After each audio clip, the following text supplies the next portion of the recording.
তোমায় দিলাম খোলা চিঠি, একটু দয়া করো মাগো, বুদ্ধি যেন হয়।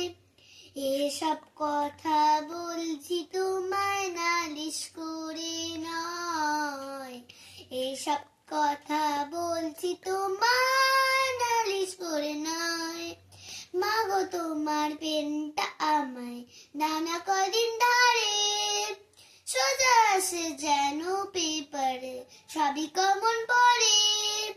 কঠিন কঠিন প্রশ্ন দিকে পিলেটা চমকায়। এসব কথা বলছি তোমায় নালিশ করে নয়, এসব কথা বলছি তোমায় নালিশ করে নয়। ঠান্ডা রেখো মাথা আমার পরীক্ষার ওই হলে, পড়বো যা সব থাকবে মনে, শুধু চোখ বোলালে। পার করো মা বিপদ থেকে, পড়ি তোমার পায়। এসব কথা বলছি তোমায় নালিশ করে নয়, এসব কথা বলছি তোমায় নালিশ করে নয়।